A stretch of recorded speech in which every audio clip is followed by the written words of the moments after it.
Good afternoon, everyone. This is the Vermont House Committee on Commerce and Economic Development. It is Friday, February 14th, 2025 at 1:07 in the afternoon. So we're here to continue our discussions on H 342. And we have with us our Attorney General, Charity Clark. Attorney General, welcome. Thank you for joining us. Glad to be here, although sad to not be in person. I never like testifying in a hybrid situation, so I'm lamenting that I'm here on Zoom and you're all in the room. But I will do my best to listen to you and see you if you have questions. I just have a few comments on this. As you know, I'm very interested and knowledgeable in the arena of data privacy. When it comes to data brokers, I know you all are very familiar, but I kind of wanted to orient you as to my view on data brokers and what data brokers really are. Data brokers are in the business of buying and selling our data. They are not in a direct relationship with individuals. They instead are participating in the marketplace of data, and therefore the commodity that they are selling and buying is not one that's ironically, it can be very personal to us, but it's not actually connected to us in the traditional way that a broker would be. So for example, we think of brokers who like sell your house for you, or they are at an estate sale, like a third party person helping us, but we have that direct relationship. Here, there is no direct relationship. They are engaging on a marketplace that is removed from the traditional consumer marketplace where the individual who has the commodity is in a role of, the consumer engaging in the marketplace. So it's a very different kind of a world. We obviously have created legislation previously that addressed data brokers, and other states in the country have followed suit behind us, doing the same thing, requiring a data broker registry. My personal philosophy on data, which may sound familiar, is that I believe our data belongs to us and that we should have a right to control our data. I've never felt kind of comfortable with this notion that there are entities making their living and making money off of things that actually belong to us. I think that's almost weird and unusual in our current market environment. Normally if you have something that's yours that belongs to you, like you're the one who gets to control it and make money off of it. So I think that it is kind of an unusual situation, especially in our current world where data is so critical. So not surprisingly, because I've testified to this previously in this very committee, I think that all of us should be able to control our data, and that includes opting out of the third-party marketplace of our data that data brokers engage in every day as their business. So when I approach this bill, that's the philosophy that I am coming from. This bill is more narrow than just everybody. Obviously, it's these sensitive individuals. So of course, philosophically, that aligns with my view of data brokers and the freedom that as individuals we should have when it comes to our own data. There were a few issues in this bill that were flagged to me as being somewhat controversial, or maybe not everybody was in agreement on them. So I just wanted to address those specific issues, although I'm happy to talk about anything in the bill. Luckily, it was good and short. So even though I had not a lot of notice, I could actually read it and digest it. So let me just begin by addressing one of the issues that was flagged, which was that there was an interest from some in potentially having the Attorney General be the entity who handles remedies rather than individuals. And I sort of see this as being a little bit of an awkward fit, primarily or I should say first, because the Attorney General does not represent individuals. The Attorney General represents Vermont. And sometimes that can be hard to understand because, of course, in representing Vermont, we're representing individuals. But when it comes to an individual person who is harmed, we aren't going to be able to say, oh, you person were harmed in this way. We can help you, represent you, and get you into court. That's not what we do. So if there's a bad actor repeatedly violating the law, that might be in a different category. But so for that reason, it feels a little bit of like not the smoothest fit wanted to flag that for you. The second thing that I noticed about this is that it's not clear to me. So another avenue would be to create a connection to the Consumer Protection Act, which you frequently see when it comes to bills relating to commerce, interfacing with the marketplace, et cetera. This one's like a little bit different in a way because the individual who normally we're thinking of protecting when we're talking about consumer stuff isn't necessarily a consumer. I think you'd want to kind of dig into what that might look like and how clear that would be. It would give me concern that the individual who would be arguing a violation would find themselves in a kind of side fight in court from the data broker saying, oh, you're not a consumer here. And that is because it's not kind of clear to me how it would work in terms of the consumer exchanging a good for something, because they don't have that direct relationship with the third party person. So another thing to just kind of think about, that I don't know that moving the remedies from where they are in the bill to our office is the best choice. Flagging those things, obviously totally open to the conversation, and want to, do what is best for Vermonters always, but also for the committee when you're working through this. But I would leave it as is. I don't think bringing it to our office is, an obvious kind of alternative in terms of making it as effective and smooth. I'll just tick through these in case anyone wants to stop me. The next one that was flagged as an issue was potentially changing the definition of data brokers. The data broker definition, I believe, was created when we created the data broker registry.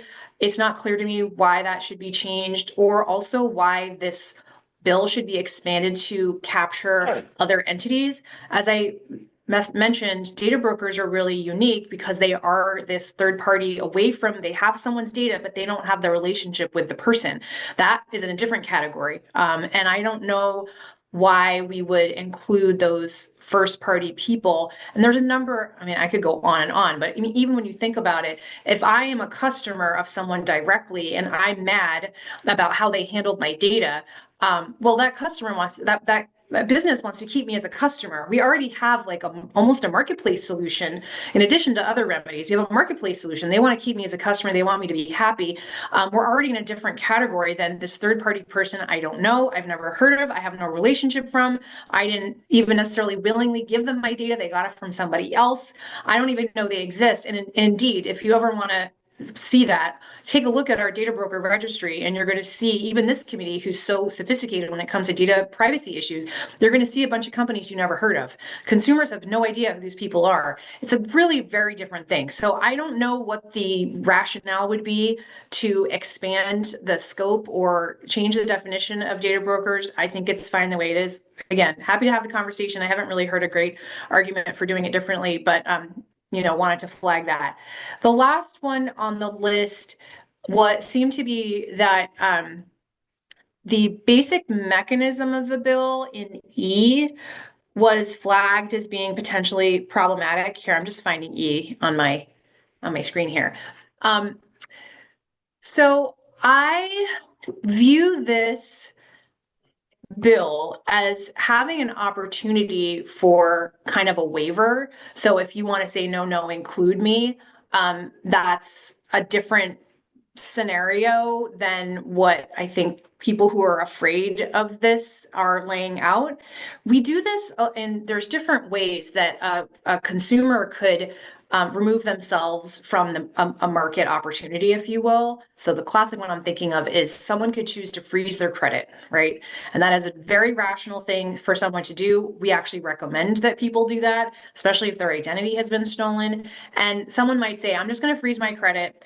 And then when it comes time to buy something, they re-engage and they unfreeze their credit. I mean, it's totally reasonable and rational for a consumer to make choices that might kind of temporarily limit their ability to engage in the marketplace, or whatever. It's really their choice. I mean, that's kind of what I keep coming back to. This is our data, it should be our choice. So I don't really have a lot of concerns about that area. I think there's a lot of, or not a lot, but there's clearly written into the bill a pressure valve release so that the market can respond appropriately when someone wants to re-engage. So I'm not really all that worried about it. I think this seems like a solid bill. What a relief that there's another state that has already kind of waded into this and has gone through a process. I mean, Little Vermont, we always love to see when someone else wants to be the novel person, and then we can kind of learn from them. And I think what we learned here is that this is a pretty good bill that's defensible in court. So I support it. Questions for Charity?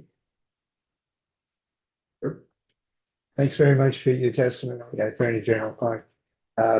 And touching on a couple of things, maybe the last thing you said first, maybe I'd like a little more clarity. I think you said it was this type of bill would be defensible in court. And could you elaborate a little bit on that and what sort of assurance you have on that? Something that we always do when we're performing our legal research and working on our cases is to see what has been done in other jurisdictions. And we actually do that a lot in Vermont because we're so small, we don't have as much case law. So there was another state, New Jersey, who passed a similar bill and it went through the court system and was found to be constitutional.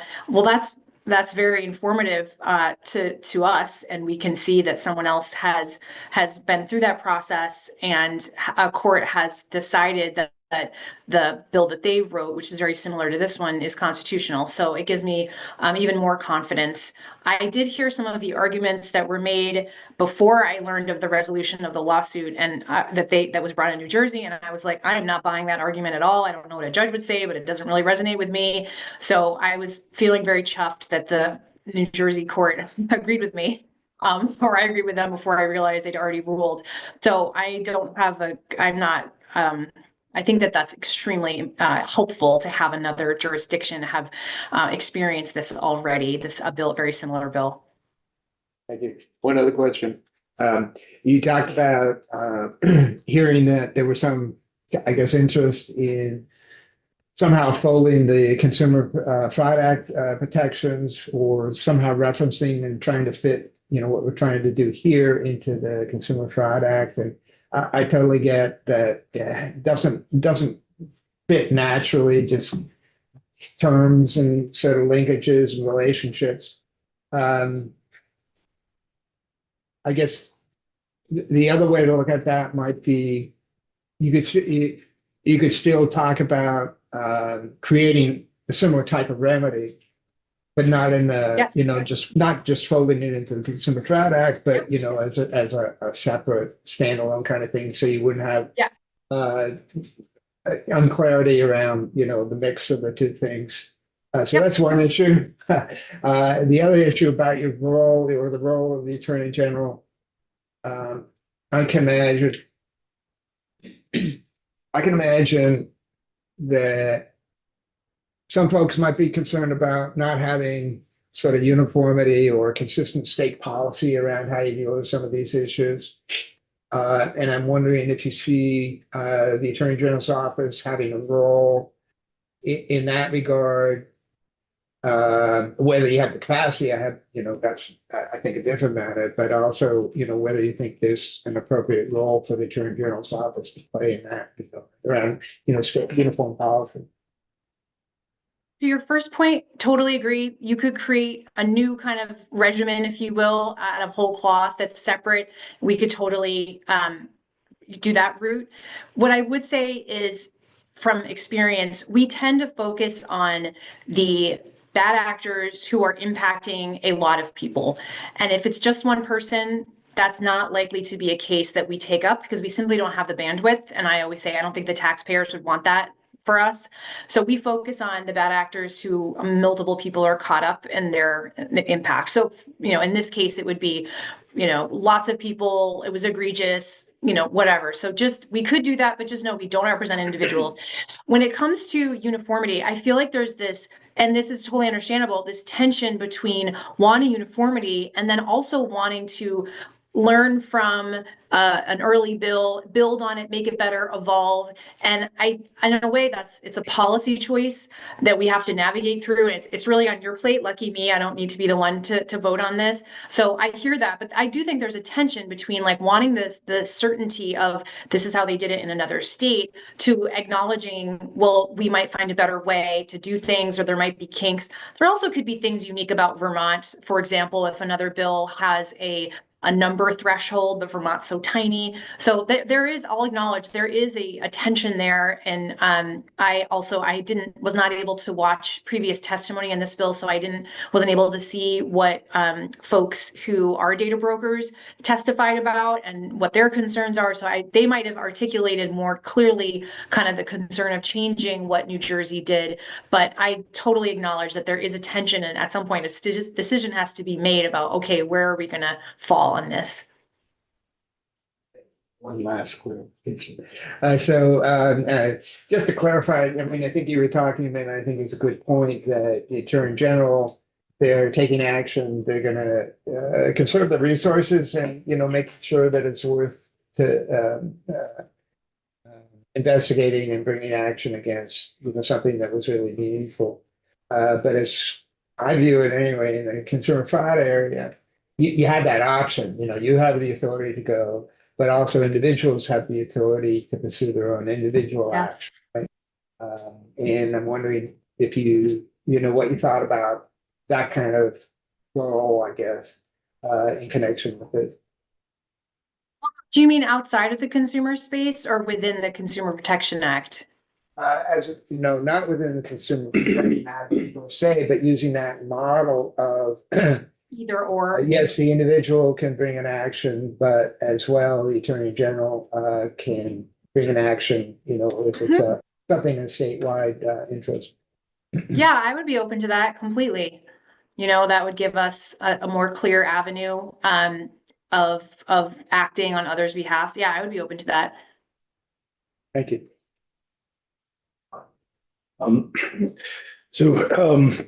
Thank you very much for joining us. It was 4:30 on Wednesday when we first heard from Chair Alones, who had made an interesting comment, or at least one that caught my attention, that part of why the bill was their judiciary had some limits around how far they would go with it, had to do with the lack of a criminal element. And that and felt like there perhaps that could be relevant, but that was not in the bill. Do you see, from your perspective, any reason to provide or contemplate a criminal courts or sort of like provision? Always dangerous to just shoot it from the hip because I haven't considered this, but no, I don't think that that's necessary. For one thing, our criminal system is very burdened, and violent crimes, I think, should take priority. Our judicial system is overburdened as well. But no, that doesn't strike me as something that I would include if it were up to me. Gives me an opportunity to ask something that I hadn't thought about, was what is the current level of burden, you might say, in civil courts? The judiciary would definitely be your best bet for that. It's been really interesting having that I'm coming on my 20th anniversary of graduating from law school and beginning my practice here in Vermont. And it's been interesting to see how the courts have changed and how litigation has changed. We have still fewer trials. Trials are very time consuming and expensive. One of the things that's been really interesting to see is how the judiciary has gotten so much younger as people retire. There's so many baby boomers, and since I've been Attorney General, a little over 2 years, I have lost 4 great lawyers to the judiciary, and they are now sitting on the bench. So I like to joke that we're the law factory. It definitely has changed in civil court. I don't think there is the backlog that we see in criminal court. It's just not comparable. Very good to know. Thank you so much. Question?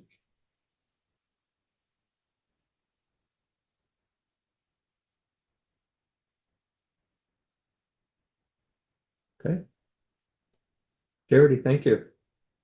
Thanks for having me, guys. And let me know if I can answer any more questions. I'm around by Zoom. Have a question? Not for Charity. Thank you, Charlie. Aye.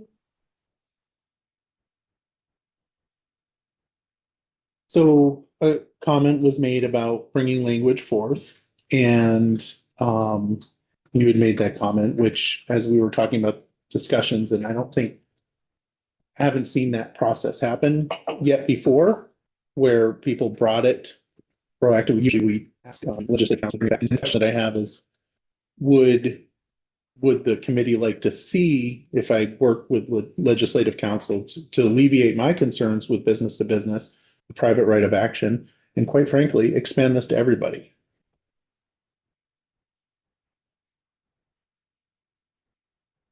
We do, if we expand it to everybody, then we just work on the data privacy bill. Okay. Because I mean, yeah.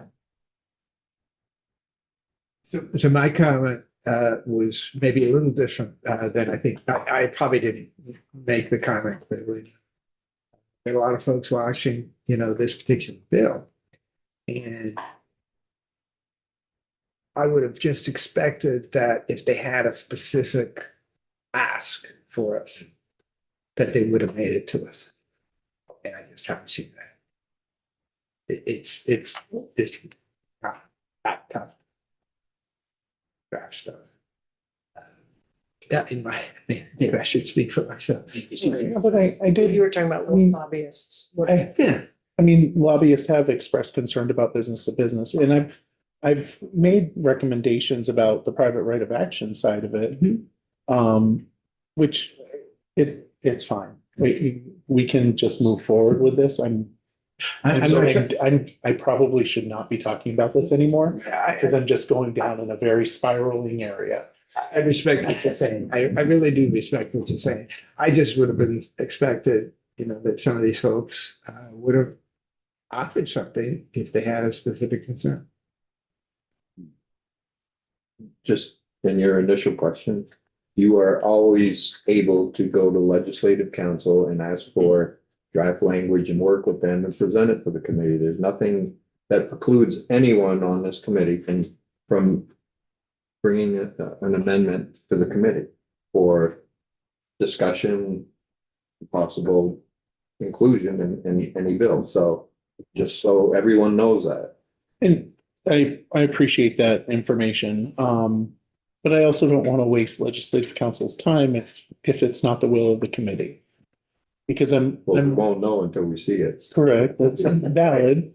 But if the idea is not supported, then I don't want to, I'll do it. Listen, I don't have a problem doing There may be it. something there that you might stumble on that makes sense. I don't know, but you don't know until you do it, right? So that it's available to everybody, so you can make an appointment with leg council, sit down, talk with them, just like drafting a bill. So Yeah, and just for the, Michael, just for the private right of action piece. So there was, Rep. Granning actually had an idea, as we were breaking, to have, we've did this on the privacy bill where it's like, to delay kind of the lawsuit piece of things to give. So what you're going to see from Rick when he comes back with a new draft is language that a company could receive notice as soon as this law goes into effect.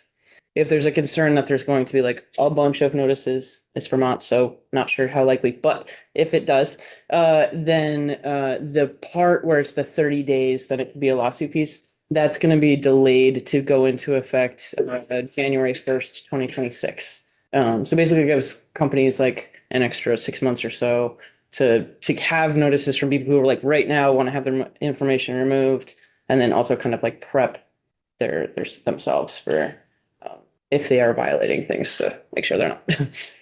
So Mayor, here's from a personal experience on school.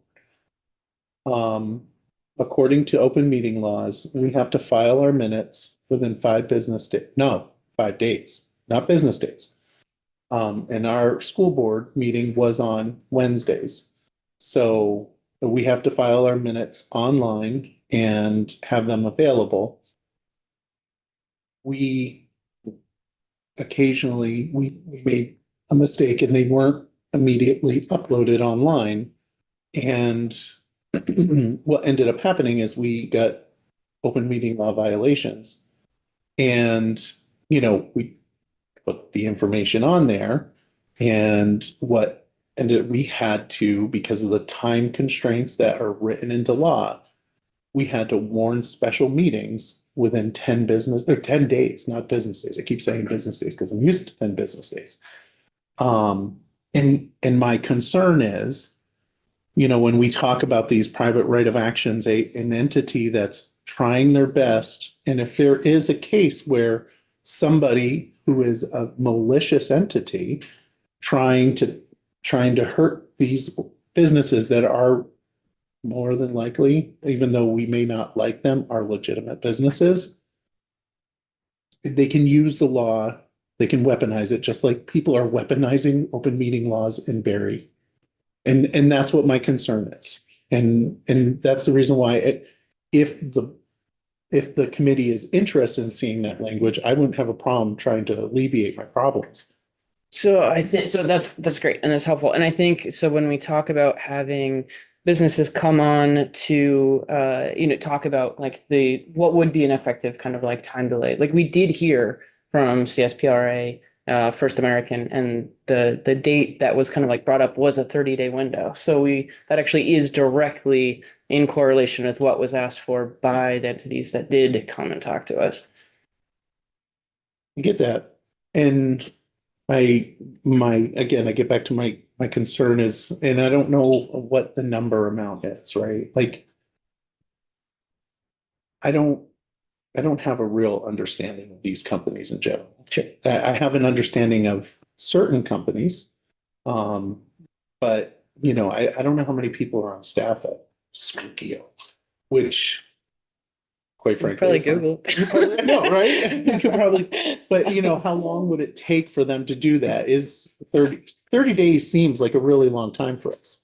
But if like 10,000 people say that, 30 days seems a lot less time, especially when you're talking in business days. So now you're talking about people that, you know, I don't know. I think. My I need to move on. I'm sorry. No, no. Oh, okay. I thought it was even. I thought it was in the, can we like move on here? I know. I'm just saying if that is the will of the committee, I will absolutely work with Rick to try to get some language that would alleviate my business to business concern. And there is a concern there.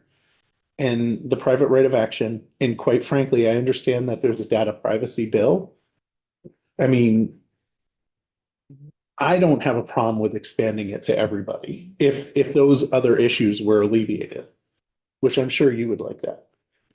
To expand to everybody. Not at this moment in time, no. No. I will, so I mean, as far as thinking about Spokio or however you pronounce it, and thinking about the number of requests they might get and the employees and kind of stuff, for better or worse in an age of artificial intelligence and automation, things like that. I mean, even when companies are receiving, so from the data privacy piece, talking to a number of different compliance lawyers, privacy officers for different companies, like when we started talking about messing around with like dates, they're like, please don't do that. We have systems in place that automatically do all the updates for us. So not saying that like everybody has that in place, but I think that when a company has a certain size and a lot of these are, this is a big industry. So I think that they can leverage things like that, tools to do that, which consumers on the other end can also, there's like tools like Delete Me and Incogni and things like that to like help on the consumer side of like trying to like process those requests too. Something that I think Wendy just reminded me that when Garrett Rogers was testifying, there was some request of ours that he was going to respond to, right? Wasn't there something he was going to send to us? I thought that he was going to provide some feedback. Oh, the safe harbor stuff. Yeah. Okay. Do you know if that is, have we heard back? All right. Have you heard back from Garrett Rogers with anything related to safe harbor? Okay. I think there is something from Garrett Rogers on I think generally yesterday's Oh, it could be that it was, he may have followed up yesterday and I just, okay, whiffed on It it. was also something that Dr. Schultz kind of responded to about the safe harbor thing being like a rabbit hole of like once somebody asks for it, everybody asks for it type of like, do you want? I wonder about that comment you made about, she said that frivolous lawsuits go away. And I was kind of like, do they? I mean, how do they, how does that happen? Or it seemed like they recede over time. People give up. I just wasn't sure what that, I mean, maybe you caught that as well. I did catch that as well. I mean, and I wondered what you meant. They go away by virtue of the company paying it off and settling out of court, or did you mean They also may be declared as being frivolous. How does that happen? You know, I don't I mean, have any I think- experience with that I one. guess my understanding was that if a case is going through a course of sort of similar to like making a false call to emergency services, if a case starts moving its way through and the person doesn't have standing or it just isn't, it isn't gonna, necessarily resolve itself, that maybe the court might just declare it and move it aside. I don't have that much experience with frivolous lawsuits, either for or against. However, I do believe, either in the rules of procedure, the civil rules of procedure, and I think there's also a body of law that sort of defines under what circumstances a court has the ability to dismiss a lawsuit because they find, I think generally, there's no basis in fact, or just on the face of the complaint, there's no basis for bringing the complaint. Those are the kinds of things that a court would say, hey, this is frivolous. And in those cases, they actually have the authority to penalize the lawyer who got that frivolous lawsuit too. Wondering about that. That actually just happened with Jay-Z. Yeah, Oh, his lawsuit against him just got thrown out because it was frivolous and provably frivolous. Yeah, having the attorney penalized is another step. And I can't remember the differences. The court could declare, hey, that's frivolous. The attorney probably has a right to defend themselves. Hey, no, you didn't think it was a good lawsuit, but I'm still doing what I actually should. I was just, thank you for that, because I was hoping to get some clarity on just how, Yeah. if that was something that we Yeah. can just treat as an externality with the legislation or not. And to be, absolutely. And to be clear, it's not an area that I'm all that familiar We're with. not sitting here, so.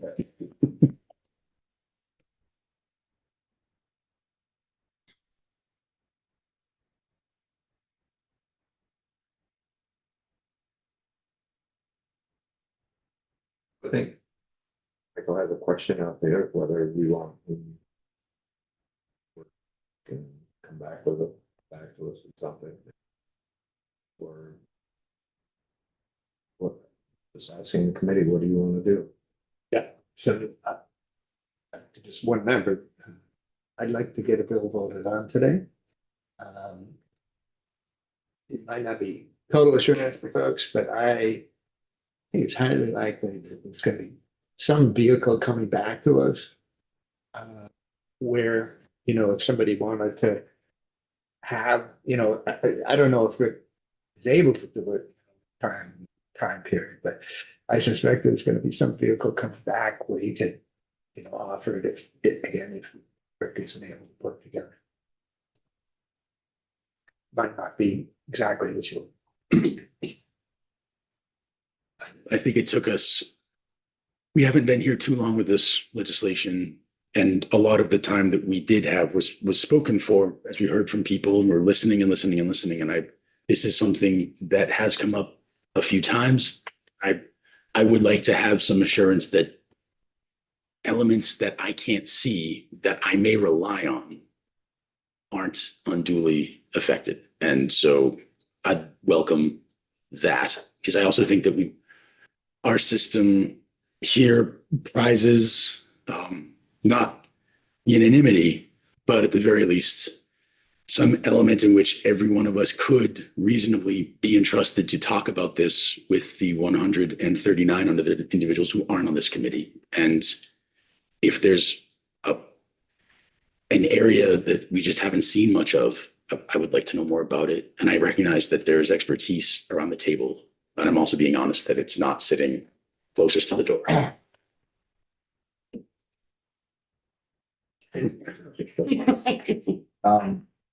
I'm a little uncomfortable with the amount of data that I have to pass a bill. I've heard a lot of great ideas here, and I see an avenue to get us there. But at this point, with crossover, I feel like once we come up with some of these new things, I love the 6-month thing. I was just reading the review here. My big concern is the PRA and frivolous lawsuits. And from here, I mean, when you listen to the data brokers, they happen all over the place. When you listen to the attorneys that are fighting these lawsuits, it almost never happens. And that's, someone's misinterpreting something here. And that really concerns me. So I feel like there should be, I would like to do a new draft, with some of these ideas we've incorporated and get feedback from both sides on if that's a good compromise. That's where I'm at. I feel like protecting this class of people is really important, and that every day that we don't move something forward is putting them at more risk. I'm aware that there are pieces of this bill that we could or should tweak, make better, do different. And I feel like there's time and room for that in the Senate. That if people have things that they want to adjust, similarly, if there are parties that feel like they're going to be unduly affected by this, that they still have a window of time to give testimony in the Senate. It's not like this is it and it's done. And so my own inclination would be, I'd like to move this out of our committee and pass our version of it, and see what the Senate does with that. And that still allows even members of this committee to work on drafts and pieces that they want to submit to the Senate to possibly change. That's right.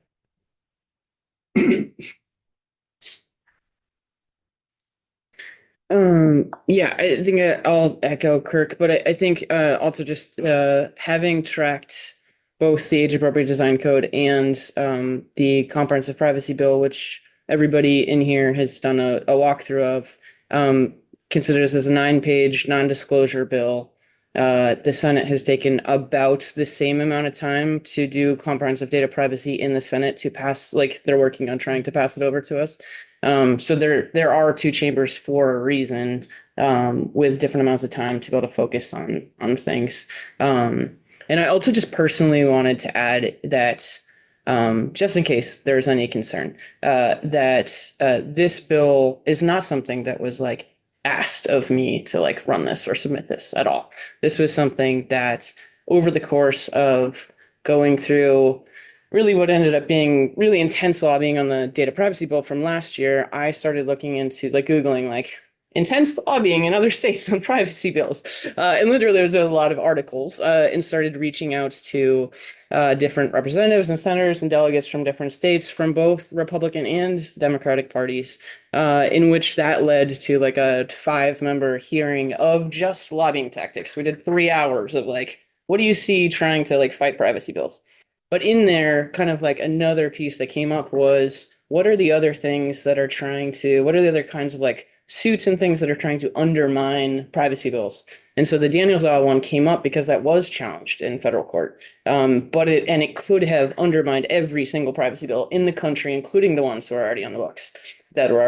And so this was something that I saw as something we should investigate, not only for people who are at a extreme, we had a hard time trying to figure out how to demonstrate harms. This is a non-disclosure bill that gets to people being murdered. And so trying to look at privacy, how people's data is out there on the internet, and think about ways that we can slowly start working on how do we get in front of the abuses of people's personal data. So I just wanted to like throw that out there as the origin story of this is really like really trying to dig into all of the elements of data privacy, and then also artificial intelligence and how we start to work on those as a state, because honestly, we're 20 years plus behind at this point, and it's scary. So I think I would be in line with it. My preference would be move it through with knowing we've got a few concerns and that maybe it needs a little bit more work, and pass that some of information to our compatriots in the Senate. Knowing it still needs to go through the Senate and it would still come back to us for the final, not the committee, but, yeah, that's my thinking. I guess I'll say I'm also similarly in agreement. I'm curious about it, Pat. I'm curious about what the Senate has to say about it. And when they put eyes on it, they're coming up with similar concerns. And if folks do come forward with more like specified concerns, particularly on the business piece, in general, just on a personal thing, like I believe, to Monique's point, that we've had 20 years of our privacy being taken away from us, and I think we do have to figure out ways to reinstate that for the folks that do want.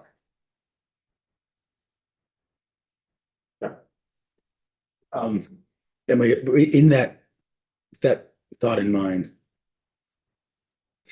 but the people who do want it are probably outside of the class that we're talking about. And You think? well, I'm wondering, do you think that are we, and maybe this is a big question that I have about, is this maybe I misunderstood what you were referring to there. I had sort of gotten the sense that this may be something that ends up being desirable by more people than are in a protected class, a covered class. And that's, I agree with that. yeah, and I'm So here's my thought on this. equal protection stuff. But Yeah, so here's my thought. I think that because we've spent 20 years having our privacy slowly being taken away by various businesses and entities, it's also something that's gonna probably take a little piecemeal to get us all back to being covered. I understand that there is, and I'm also thinking in mind of the fact that there is a comprehensive privacy bill that's in the wings, so I'm not worried. Okay, thank you. Okay.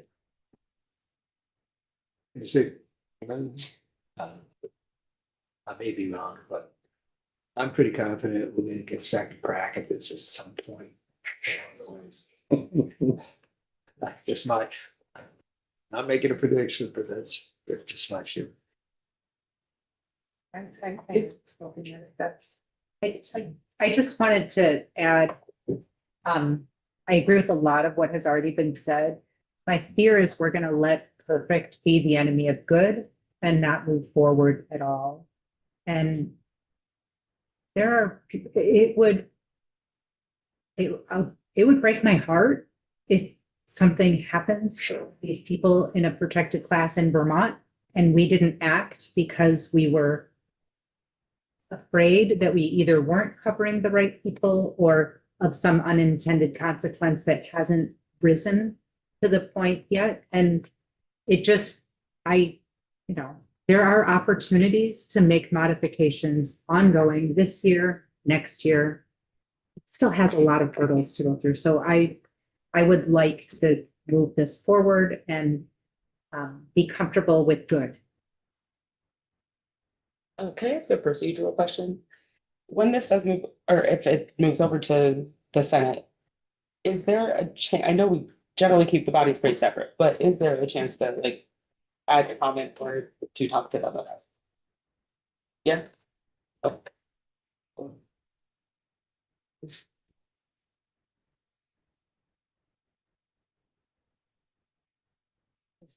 To respond to a point Edie made, do we know that there have been no unintended consequences? We haven't seen anything definitive one way or the other, which I think would help alleviate Michael's and mine and some other concerns about potential disruptions to the normal flow of commerce.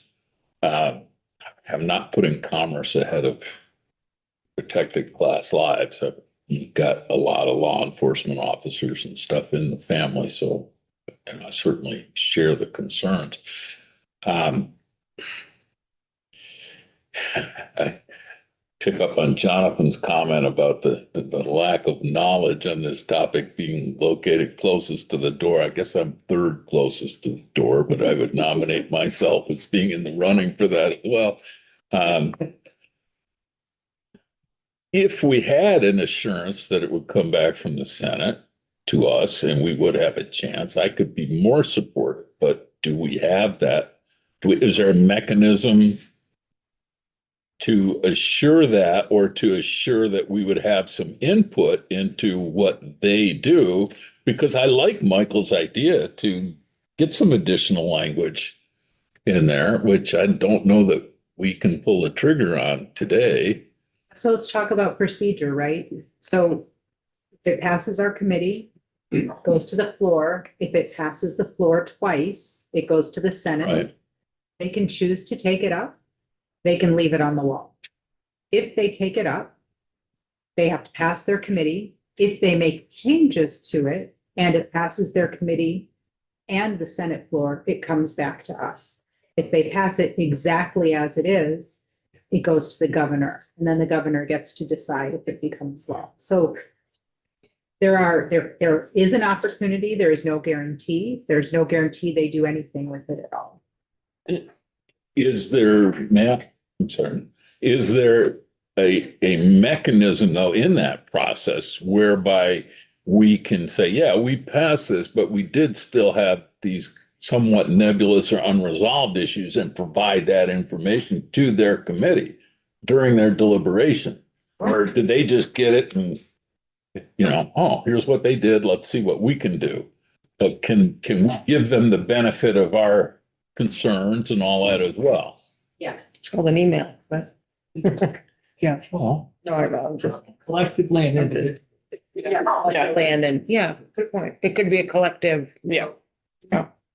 Like a memo. Areas to explore, yeah, a memo. That's not a bad idea to just send them a checklist of things that we are concerned about.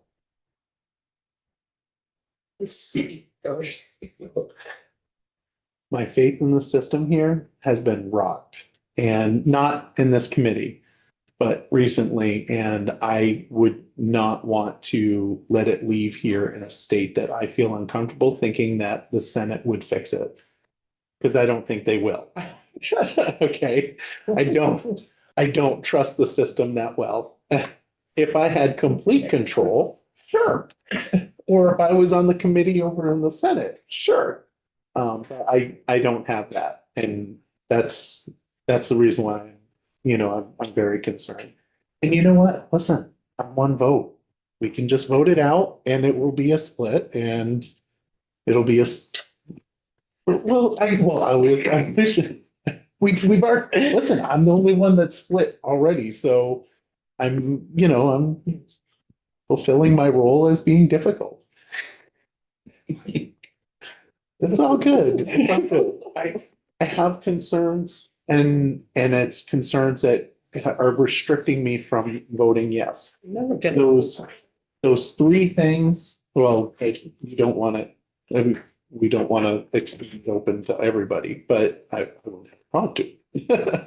But the private right of action, and not necessarily, I shouldn't say the private right of action, the process to get there to the private right of action, and the business to business portion of it is where the only things that are preventing me from saying yes. When you say process to get to the PRA, are you talking about the 30-day? Yeah, notification? I'm just concerned about, I think of how open meeting law has been weaponized in my community. And I can see that happening in this, and just based on, the testimony that we've taken. So if there was, you know, if, let's say if we had in there a clause that said, you know, the Attorney General's office can make a decision of whether or not this time frame is sufficient. You know, it would make me feel more comfortable, because like I said, I mean, if a data broker got, you know, 10,000 requests, and I understand AI, you made a comment about AI, but I just want everybody to know, buying those AI products that can do that kind of stuff, extremely expensive. Extremely, depending on how many data points you have in your system. And I mean, I think we use Cobalt. Do we use Cobalt here? Don't we use Cobalt?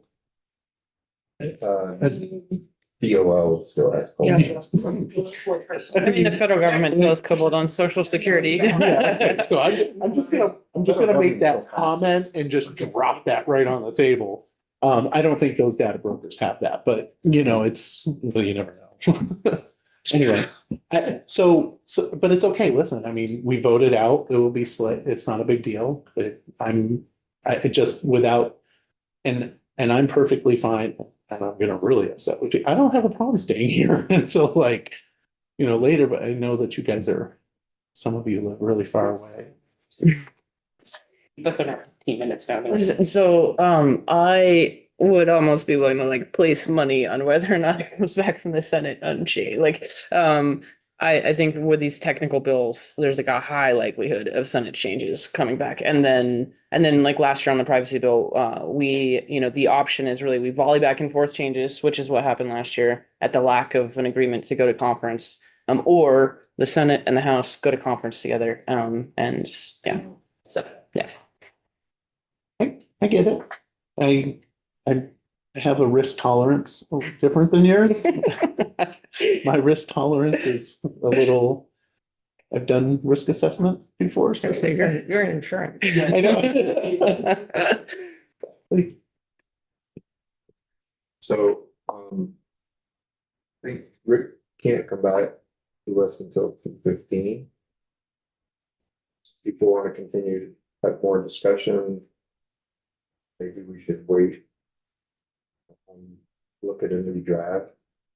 I think it's gonna incorporate Edie's idea of pushing out any possible lawsuit until January.